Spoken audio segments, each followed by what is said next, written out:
This episode is brought to you by Peacock. The new Peacock original documentary, Matthew Perry, A Hollywood Tragedy, dives deep into the beloved actor's rise to fame and his tragic death.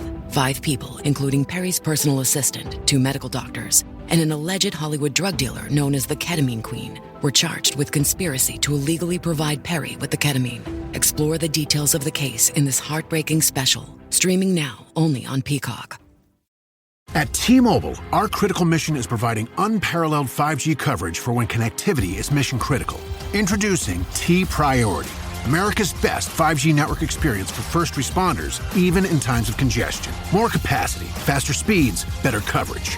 T-Priority from T-Mobile, built for tomorrow's emergencies, ready today. Discover more at t-priority.com. For qualifying organizations on eligible rate plans, coverage not available in some areas and may be impacted by emergencies. When my daughter would sneeze, she had a sneeze that no one else had. And I thought, that's just so weird. So upon finding out my DNA NPE, I asked my newfound sister, like, my girl sneezed like this. She goes, oh yeah, that's Dad's sneeze. I'm like, there it is. Wow. So much is making sense. Imagine spitting into a tube, sending off your DNA, and unknowingly turning your life upside down. For me and thousands of others, this is our reality. I'm your host, Alexis Auerselt.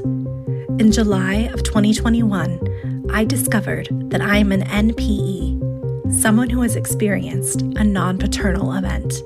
In other words, my biological father isn't who I thought he was. This podcast shares the journeys of people who were shocked by a DNA discovery, mostly through modern DNA testing. We're telling the stories of NPEs, adoptees, and donor-conceived people and their families. This is DNA Surprises.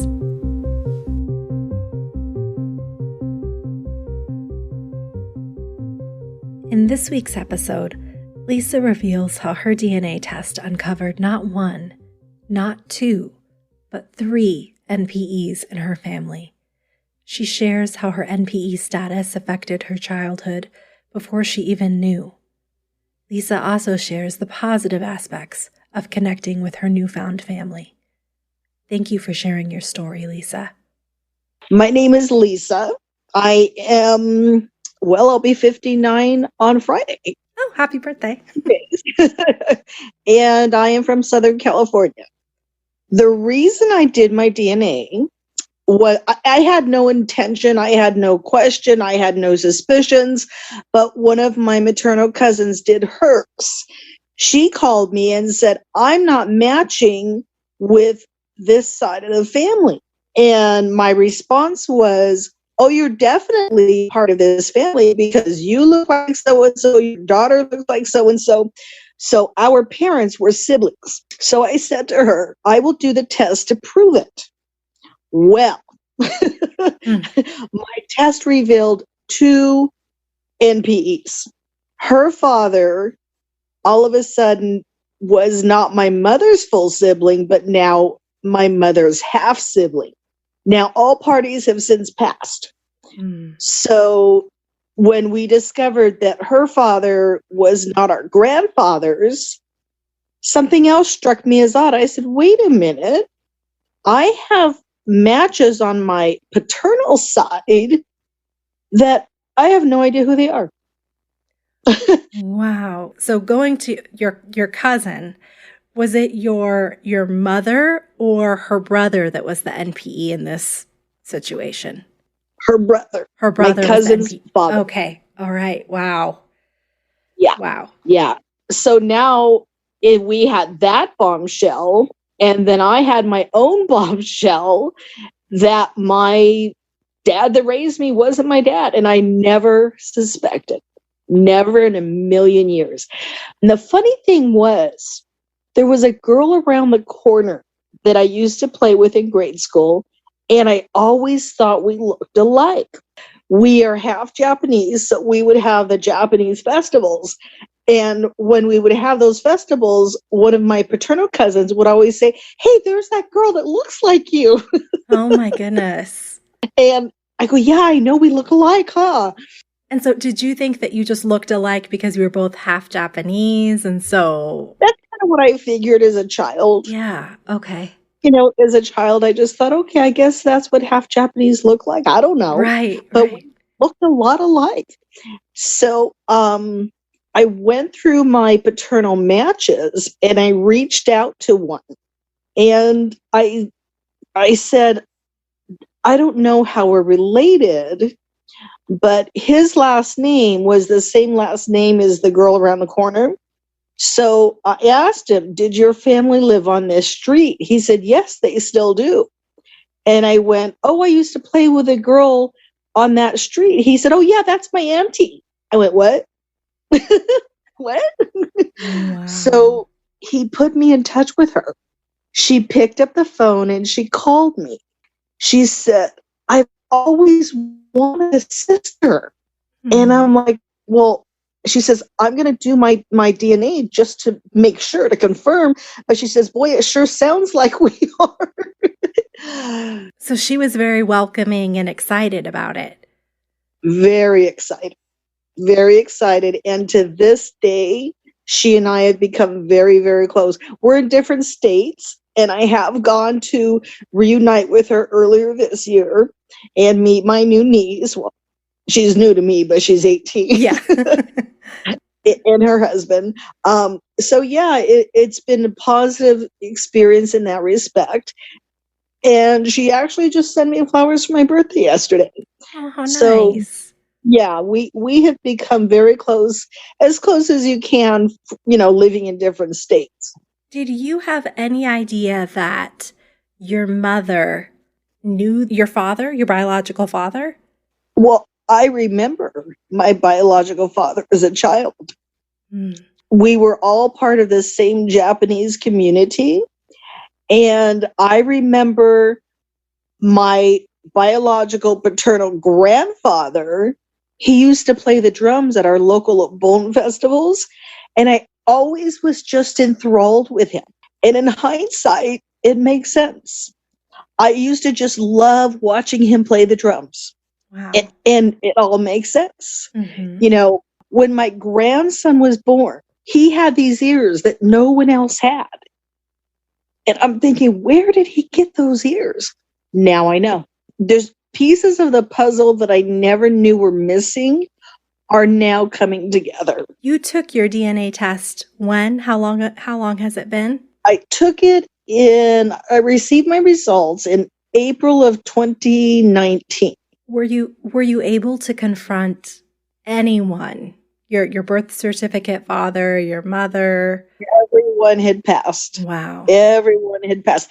Now, there is one living sibling of my paternal father. When he found out, he lives 90 miles away. He put his daughter and his granddaughter in the car and drove to meet me, my daughter, and my granddaughter. So that meant the world to me. Wow. So I met a new cousin and her daughter. And to this day, she and I continue to do things together with the kids. It's been, I can't say everything's been positive, but it's been overall positive. Going back to when you first found out, what was your reaction? I mean, it seems like now I can tell that you've made a lot of peace with it and you have a positive relationship with your newfound family, but what was the initial response? My head was spinning for months. I had a lot of reflection because growing up, I never felt like I fit in the family I was raised with. And ironically, when my daughter was in junior high, she said the same thing to me, and I never said a thing to her. She said, Mom, I don't feel like I fit. And I looked at her and said, you feel that too? So there was a lot of reflection of why I felt like I was never treated like I felt like I should be. I always felt like I was treated like an outsider. I was never given hugs. I was never told I was loved. But ironically, my paternal father and my birth certificate father knew each other. my paternal father hung out with my birth certificate father. Oh, okay. So they were friends. They were friends. And my biological uncle would also come with my paternal father. So I remember them. I remember them visiting. I'm like, I love seeing them. I remember his laugh. And so when I was talking to my newfound sister, I told her, I said, your dad used to come visit all the time. I remember him and uncle very well. She goes, they did? I didn't even know they hung out together. Oh my goodness. Do you think that your birth certificate father knew or suspected, or do you think that your mom knew or suspected? My mom has since left. She was a drug addict and alcoholic. So no, I don't think she suspected. I don't even think, I don't know. Because like I said, everyone has since passed. But my birth certificate father, he may have suspected because of the way I was treated. I was never treated with love. First of all, I'm so sorry to hear that. That's terrible. And no child should have to experience that. Yeah. Were you the oldest, middle, youngest? What was your birth order? I had an older brother who looked like everyone in that family. I was the second child, and then I have a biological full-blooded sister younger than me. And when I say full-blooded, she has not done her DNA, but we look like twins all growing up. So you think that she's potentially your biological father's daughter as well? I have no doubt. We have pictures where we can't tell each other apart. So there's no doubt in my mind.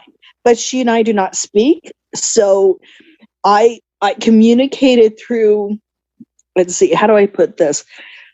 So my birth certificate father had 3 of us during his first marriage, my older brother, me, and my younger sister. Then he had 2 children from another woman that are 30 years younger than me.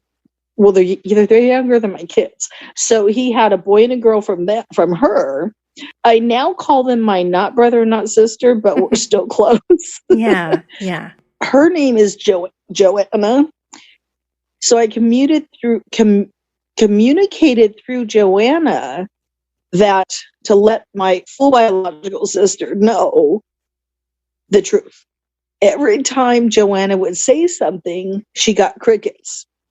So that other person's in denial, which is typical of her, but it is what it is. Yeah. Did you tell everyone when you found out? Like, who did you? Yes. You did. Okay. Yes. And I'm just curious, what made you decide to just tell everyone after your results? Because it seems so varied, right? Some people keep it a secret once they find out. So why did you tell everyone? I am a person of truth. I am an open book. And it just, like I said, all parties had passed. Had they not passed, I would have given more thought to it, maybe approached it differently. So I picked up the phone, and the first person I called was one of my birth certificate father's brother. And I grew up with his kids. We were at his house. We were we grew up together. So I called him, and he said, "Are you telling me that you are not my brother's child?" And I go, "Yep." He said, "That doesn't matter. You're still my niece." And I said, "We can't change the memories we had. Nothing can ever take that away." Right. Yeah, it was quite a shock to the aunties and uncles that I, had told, but it was something I felt needed. Like I said, I'm about truths, and that was something that, again, because they had passed, I felt no problem mentioning it. It's very surreal. Very surreal. Yeah. Because, I think about the aunties and uncles that have passed. One auntie and uncle in particular, my uncle was at their house every Friday playing poker. Did they know? those are questions I'll never know. There are answers I'll never know. But those are things that run through my mind. Someone had to know, because we didn't look like anyone in the birth certificate family's side. They all ran in the same circle because we were all part of the same community. So yeah, I think the older ones knew. And what's ironic is that when I told one of my maternal cousins, so my mom left, so I did not know my maternal side until I was 18. So when I told my cousin, she looked at me and she said, "So you weren't raised by any biological family?" And I looked at her and went, "Wow, you're right." Yeah. I mean, There's a mind blower. yeah, just the impact of that on you growing up. Like you said, you were treated differently, and then to look back and realize that there wasn't a biological tie there, it's got to be heavy. It was quite a revelation. Something I've heard NPEs talk about is sort of that grieving process. Did you experience that? Did you feel angry at some point after you found out? No. I met my mom when I was 18, and I only knew her for 5 years before she passed. When she was sober, she was a very happy-go-lucky person. My birth certificate father was the complete opposite. He resented me. And I think at one point he actually told me he wished he didn't have kids. So there was no love. He never went into any school functions. There was a big disconnect. Now, my biological father, on the other hand, was always laughing. He was happy. And I thought, I don't blame Mom. She was very attracted to him because he was a happy-go-lucky person. He was just always happy and laughing and smiling. And my birth certificate father was the complete opposite. So no, I had absolutely no resentment. And I told someone at one point, I said, "You know what? I don't blame her for what she did. I can see why she did it." And it was obviously an ongoing affair because there's two of us from him. Right. So was your biological father also married? Yes and no. He was quite the player. I don't know if he was married during the time of my conception, because my half-sister and I are 5 years apart. She's 5 years younger than me. However, I have a half-brother who is, I think, a year older than me, and I haven't connected with him, but I've connected with his ex-wife, and we've gotten on the phone and chit-chat and laughed. And turns out I went to high school with him. I pulled out my yearbook, took a snapshot of each of our pictures, sent them to her, and she said, "Good God, how could anyone not know you're related?" Wow. And again, it was one of those things that, I guess this is what half Japanese people look like. Well, right. And we believe what we're told, right? So unless you had any suspicion or somebody told you something differently, how would you guess that? Yeah. Exactly. And I joke, I go, "Oh, good thing I didn't date him." Yeah. I kind of thought that as you were telling the story. I was like, oh, where's this going to go? Yeah. You never know. Right. You never know. Right. But, and there's stories about that as well. But, okay, this story gets really convoluted. So he had, I think, so that half-brother, there was also another one who had since passed upon my discovery. They were full-blooded brothers. The first one that has since passed was given up for adoption. Mm. The second one they kept. Okay. Or was it the other way around? Yeah, because the mother of those two boys was single when the first one was born, but married when the second one was born. So it was the other way around. The first one was kept and the second one was given up for adoption. Wow. Yeah. So upon So once I found my NPE, I started really delving into ancestry. I bought a membership. I started building my tree, starting correcting my tree. So the half sister the sister I mentioned earlier that is now not my sister, Joanna, Mm-hmm. she and I share a cousin through DNA. Wow. Come to find out, my paternal grandmother birth certificate, her brother married one of my biological great aunts. Wow. So she went from my birth certificate grandmother to my great aunt by marriage. Oh my God. The world is so small. It really, really is.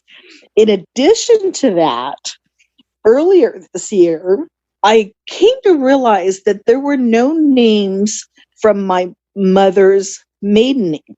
I had no matches from my mother's maiden name. Hmm. And I thought, okay, wait, something doesn't make sense here.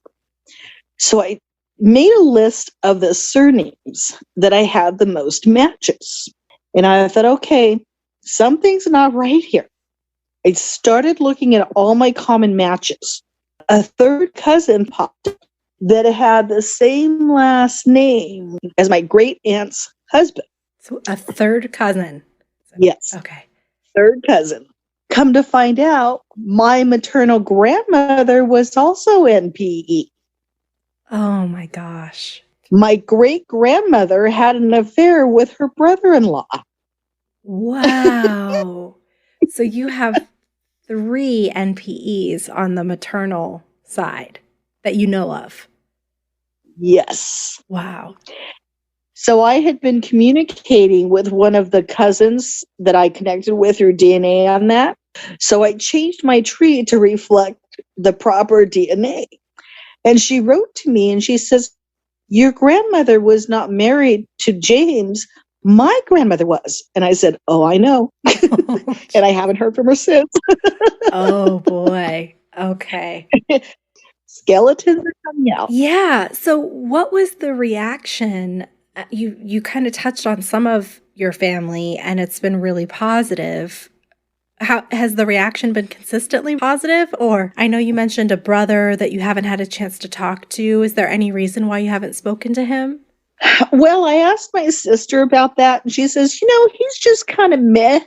And I asked her, I said, well, let me ask you this. If I went to Texas and walked in the same room as him, how do you think he would react? She said, oh, he would totally accept you.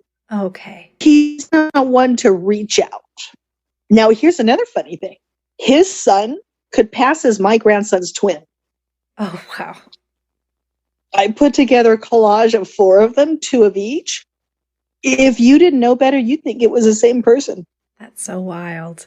Yeah, that was pretty interesting. Now, my mother's sister, who's still alive, she's in denial. Because when I first did my test, my mother I was told that they were half German and half Irish. When I got my results, I was only 6% French and German combined. So I called my auntie and I said, if you're half German, I should be 12%. She goes, oh yeah, we're from Germany and they speak German and da-da-da-da-da. And this is before I realized that there were no surname matches. And I'm like, well, that doesn't make sense. Why do I not have that much German? Oh, we're German. I don't believe in that DNA stuff. And I went, okay, we won't have this discussion with you anymore. Yeah, yeah. And then when I found out that my grandmother was an NPE, that explained it. What did your aunt say about you having a different biological father? Did she believe that or did she deny it? She kind of made up excuses because my mother was an alcoholic. And her response was, she might have been raped. She wasn't always sober. And I said, I don't think that went on for 2 years because there's 2 of us from him. Right. Yeah. So she's just kind of in denial. And, everyone has different reactions. And you just kind of have to accept them where they are. Yeah. What has helped you along your journey? You talked about kind of diving into ancestry and putting your tree together. Has that been helpful for you, kind of healing and putting some pieces together?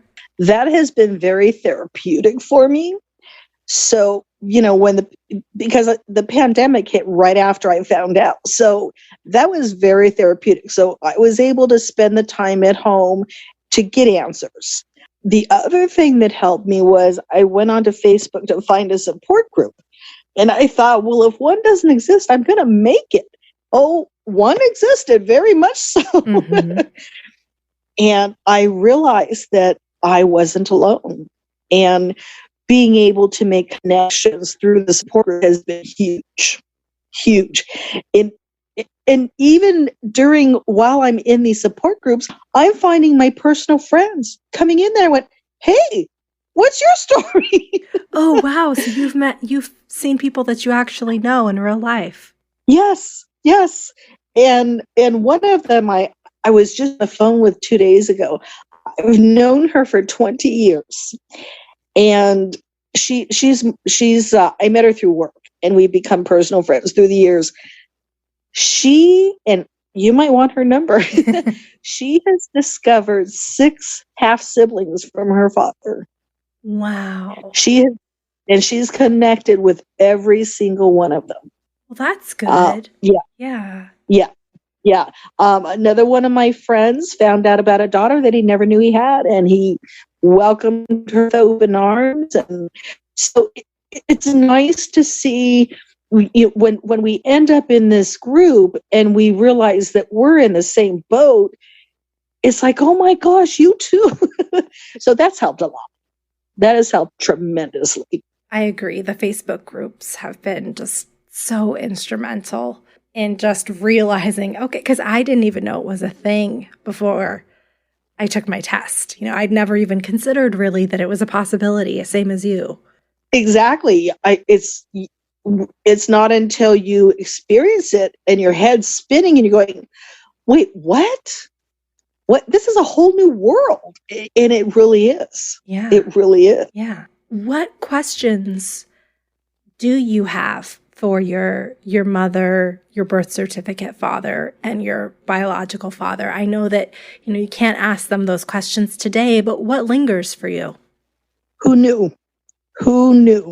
That is a question that is constantly on my mind. Who knew? Did anyone know? They had to know. I'm convinced they all knew. Well, not my mom, because she left. But I'm convinced that both men knew, and that my late aunt and uncle who hung out with them, they knew. And I believe my birth certificate father, grandmother also knew. How does it make you feel when you think about everyone knowing that you named? Well, I always felt looked down upon. I always felt like people looked at me with pity. No one ever said anything, but that's how I felt. And so in hindsight, I believe that they knew, but no one could say anything because my dad was married. So it's not like he could say, oh, these are your kids, here, take them. Because we didn't have DNA back then. Mm-hmm. So I feel like he felt like he was stuck with me. That's how I feel. Yeah. Oh, that's so hard. Years out from your discovery, where are you at now in the journey emotionally? How do you feel day to day? And the reason I'm asking is, for me, it's only been about 6 months. And I think a lot of the people listening are relatively new into their journey. So how is it, a couple of years in? It is, what's the word I'm trying to think of? It is comforting. I feel comfortable in my own skin. I know who I am. I know where I come from. I immediately told my adult children. My grandchildren have been told the truth. The older ones, not the younger ones. Because the younger ones don't know anything better. But I want them to know where they came from, because medical history is very important. So I now have my proper medical history. Things are starting to make sense now. Where, in my younger years, things didn't make sense. And I was always questioning why. I don't understand why it's like this. And now it makes sense. So I feel I like that my kids now know their true heritage. We are now connected with our biological family. And now our children can know each other and connect and go forward. Yeah, that's wonderful. On that note, what do you hope for the future with your biological family, with your birth certificate family? This podcast is supported by Progressive, a leader in RV insurance. RVs are for sharing adventures with family, friends, and even your pets. So if you bring your cats and dogs along for the ride, you'll want Progressive RV insurance. They protect your cats and dogs like family by offering up to $1,000 in optional coverage for vet bills in case of an RV accident, making it a great companion for the responsible pet owner who loves to travel. See Progressive's other benefits and more when you quote RV insurance at Progressive.com today. Progressive Casualty Insurance Company and Affiliates. Pet injury is an additional coverage and subject to policy terms. TaxAct knows small business owners can sometimes use a little help with their taxes. That's why TaxAct has Expert Assist, a team of live tax experts ready to answer any questions you may have. Think of them as your own personal sidekick. Not like one of those funny talking animal sidekicks, more like the super smart nerding out on tax code and business casual attire sidekick, but just as helpful and lovable. TaxAct. Let's get them over with.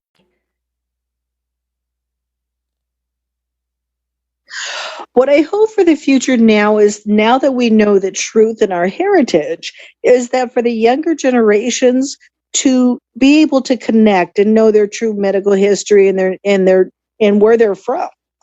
I have a cousin in Louisiana that I've connected with, and now I'm getting to know through online my other little cousins and their children, and it's my hope that one day we can have a big reunion. That's what I would really like, because I tell people, go to your family reunions. You need to know where you come from and who your cousins are, because you hear stories about people that don't know their family and they end up marrying their cousins unknowingly. So it's important to know who your family is, what your medical history is, and where you're from, and to be able to pass that on to future generations. What advice would you give to a parent who might be keeping a DNA surprise from their child? Tell them the truth. They deserve to know where they came from. Good, bad, different, ugly. They deserve to know the truth. Because I don't feel like I was deceived, because everyone had since passed. So I don't feel like I was deceived, but I'm glad I know the truth of who I am, because if, I hear so many stories of the people in my support group. Why don't I look like anyone? How come I don't act like anyone? And they're constantly questioning themselves. Whereas if they were told the truth, they would understand why they were different. And what advice would you give to someone who just discovered that they are an NPE or found a DNA surprise? That's a tough one, because being in this support group for a couple years now, I hear very many different stories and angles and situations. So not knowing what each person's situation is, I really can't answer that question. That's fair. That's totally fair. Well, Lisa, thank you so much for your time and sharing your story. It was really wonderful to hear the perspective of someone who's a couple of years out, and the words that you said about kind of having a sense of comfort now really made me feel good. So I hope that they make other people feel good when they listen. So thank you very much. Thank you, Alexis, and I look forward to hearing your story. Thanks again for sharing your story, Lisa. If you have a DNA surprise story that you'd like to share, please email dnasurprises@gmail.com. And if you haven't yet, please rate, review, and subscribe to the podcast on Apple Podcasts and Spotify. Until next time.